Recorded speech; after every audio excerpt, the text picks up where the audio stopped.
Selamat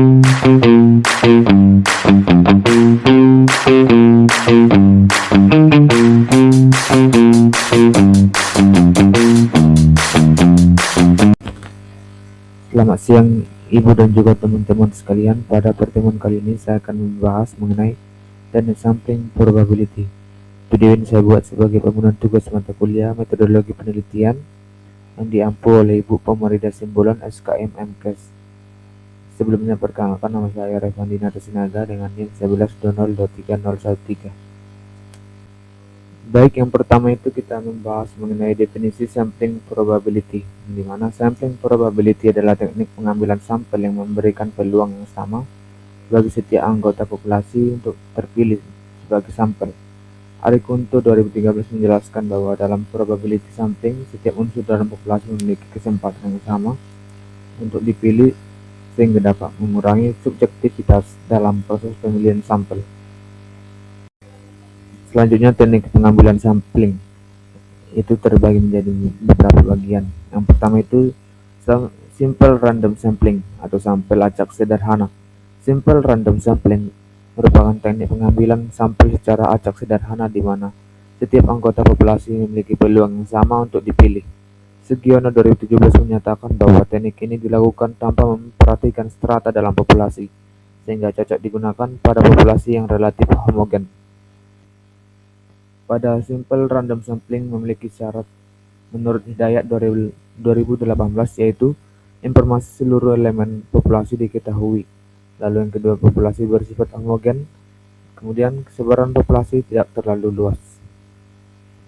Selanjutnya, adapun langkah-langkah simple random sampling yaitu menentukan jumlah populasi, menentukan jumlah sampel, membuat daftar populasi beserta nomor urut, menuliskan nomor pada kertas undian atau media lain, melakukan pengundian secara acak sesuai jumlah sampel, dan mencatat nomor sampel yang terpilih. Kemudian, kelemahan dan kelebihan simple random sampling. Yang pertama, kita membahas kelebihan yang diperoleh dengan teknik simple random sampling, yaitu yang pertama, tidak membutuhkan informasi tambahan pada kerangka sampel seperti wilayah geografis dan lain-lain selain daftar lengkap elemen populasi. Lalu yang kedua, rumus yang digunakan sederhana. Yang ketiga, mudah diterapkan untuk populasi kecil. Adapun kelemahan yang diperoleh dengan teknik simple random sampling yaitu satu, akan menjadi mahal dan tidak mungkin dikerjakan untuk populasi yang besar karena elemen harus diidentifikasi sebelum sampel diambil. Lalu yang kedua, biaya dan akan mahal jika sampel tersebar secara geografis. Dan yang ketiga, persyaratan sulit dipenuhi. Lalu yang kedua itu teknik systematic sampling atau sampel sistematis. Systematic sampling adalah teknik pengambilan sampel berdasarkan urutan tertentu dengan interval yang telah ditentukan. Criswell 2014 menjelaskan bahwa teknik ini dilakukan dengan memilih setiap elemen ke n dari daftar populasi setelah menentukan titik awal secara acak. Metode ini dapat dijalankan pada dua keadaan, yaitu yang pertama, apabila nama atau identitas dari anggota populasi terdapat dalam suatu daftar atau kerangka sampel, sehingga setiap anggota tersebut dapat diberi nomor urut. Lalu yang kedua, apabila populasi tersebut mempunyai pola peraturan seperti desa dalam suatu kecamatan, di mana setiap desa dapat diberi nomor secara berurutan. Adapun syarat-syarat untuk melakukan systematic sampling yaitu yang pertama, populasi atau simbol N harus besar sehingga pengambilan sampel mendekati ambang. Lalu yang kedua, harus tersedia daftar kerangka sampel. Yang ketiga, sifat populasinya homogen. Adapun langkah-langkah systematic sampling yaitu menentukan jumlah sampel, menentukan jumlah populasi, menghitung interval sampel dengan rumus K sama dengan N dibagi N, yaitu N besar dibagi N kecil. Kemudian memilih titik awal secara acak antara 1 sampai K, memilih setiap unit ke K sesuai interval, lalu menyusun daftar sampel yang terpilih secara merata dalam populasi. Kelemahan dan kelebihan systematic sampling.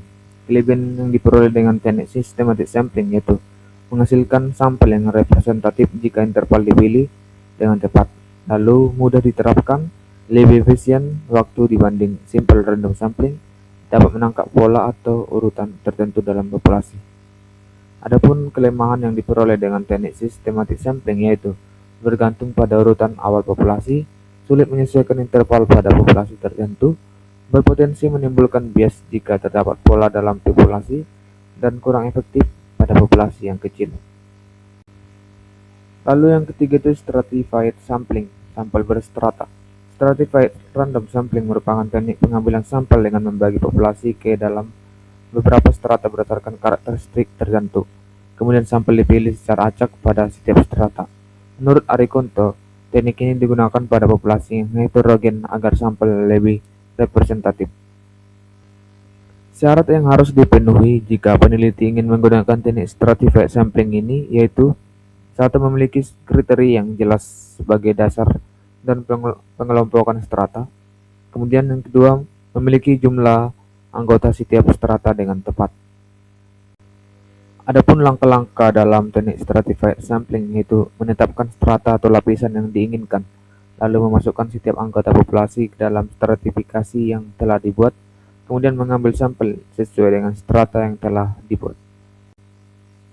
Menurut Sugiono 2008, teknik stratified sampling terbagi menjadi dua jenis yaitu: pertama, proportion stratified sampling digunakan pada populasi heterogen dengan jumlah strata proporsional. Lalu yang kedua itu disproportionate stratified sampling digunakan pada populasi dengan strata yang tidak proporsional, sehingga jumlah sampel tiap kelompok berbeda.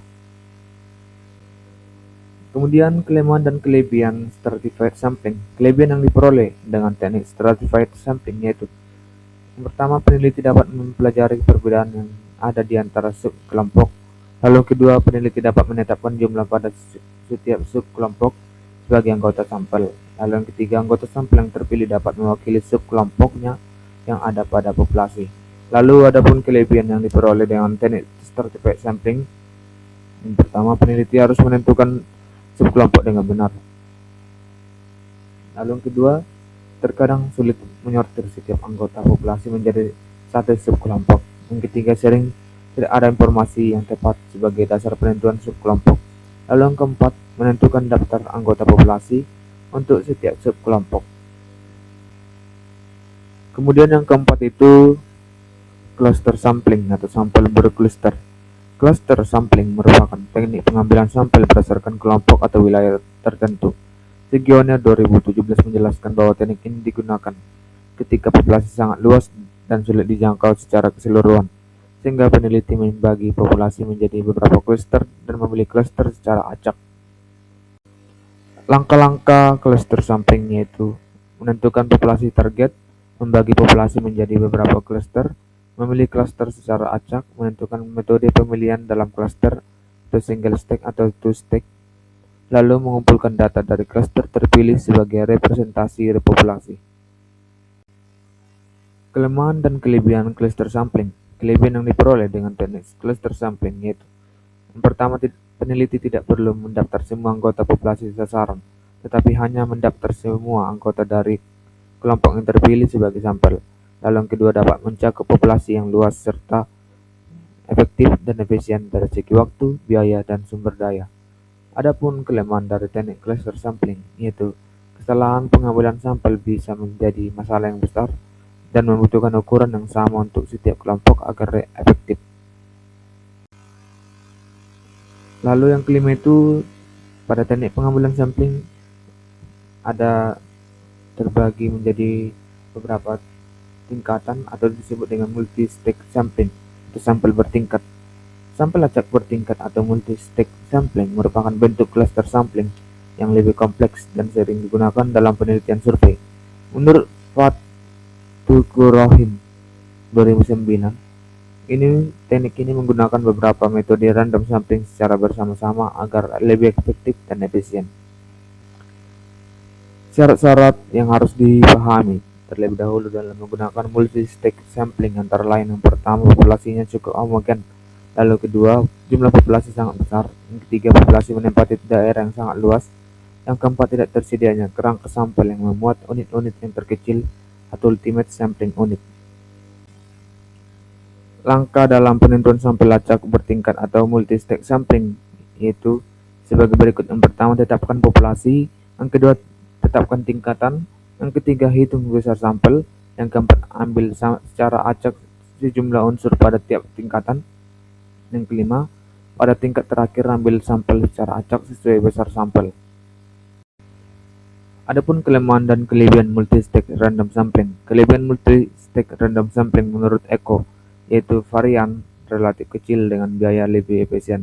Lalu kedua, kontrol kesalahan dan sampling lebih baik. Biaya penelitian ulang relatif kecil, pengendalian cakupan penelitian lebih mudah, dapat menggunakan metode berbeda pada setiap tahap, dan sampel lebih representatif. Sedangkan kekurangan dari multi-stage random sampling menurut S. Nasution 2004, prosedur estimasi sulit, prosedur pengambilan keputusan sampel memerlukan perencanaan yang lebih cermat, pengujian lebih sulit dilakukan. Nah, adapun kesimpulan pada materi kali ini, yang pertama, teknik sampling probability merupakan metode pengambilan sampel yang memberikan peluang yang sama bagi setiap anggota populasi untuk terpilih menjadi sampel penelitian. Dalam konteks penelitian gizi, teknik ini memiliki peran yang sangat penting karena mampu menghasilkan data yang representatif dan mengurangi kemungkinan terjadinya bias.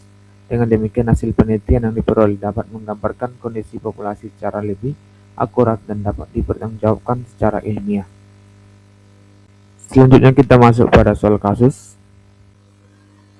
Contoh yang pertama itu, seorang peneliti ingin meneliti tingkat konsumsi gizi pada siswa SMA yang terdiri dari kelas 10, 11, dan 12 dengan jumlah siswa setiap kelas berbeda. Peneliti membagi siswa berdasarkan tingkat kelas, kemudian mengambil sampel secara acak dari masing-masing kelas sesuai jumlah siswanya. Teknik sampling yang digunakan peneliti adalah A. Cluster sampling, B. Systematic sampling, C. Stratified random sampling, D. Multi-stage sampling, E. Simple random sampling. Jawaban yang pertama itu C. Stratified random sampling, yang dimana karena populasi dibagi menjadi beberapa strata yaitu kelas 10, 11, dan 12. Lalu sampel diambil secara acak dari setiap strata secara proporsional. Lalu contoh soal yang kedua, seorang peneliti melakukan penelitian status gizi pada masyarakat di sebuah kabupaten yang memiliki wilayah sangat luas. Peneliti memilih beberapa desa secara acak, kemudian meneliti seluruh warga pada desa terpilih. Teknik sampling yang digunakan adalah A. Cluster sampling, B. Simple random sampling, C. Purposive sampling, D. Systematic sampling, E. Stratified sampling. Jawaban soal yang kedua yaitu A. Cluster sampling, yang dimana karena pengambilan sampel dilakukan berdasarkan kelompok atau wilayah tertentu, yaitu desa yang dipilih secara acak. Kemudian contoh soal yang ketiga, seorang peneliti memilih daftar 300 pasien di puskesmas dan ingin mengambil 30 sampel. Peneliti menentukan responden pertama secara acak, kemudian memilih setiap pasien ke-10 pada daftar tersebut hingga jumlah sampel terpenuhi. Teknik sampling yang digunakan adalah A. Cluster sampling, B. Stratified sampling, C. Consecutive sampling, D. Systematic sampling, E. Multi-stage sampling. Jawaban soal yang ketiga adalah systematic sampling, yang dimana karena sampel dipilih berdasarkan interval tertentu dari daftar populasi setelah menentukan titik awal secara acak. Jadi demikian pemaparan materi yang bisa saya sampaikan pada hari ini, itu terkait teknik sampling probability. Semoga materi yang saya sampaikan menjadi ilmu bagi teman-teman semua.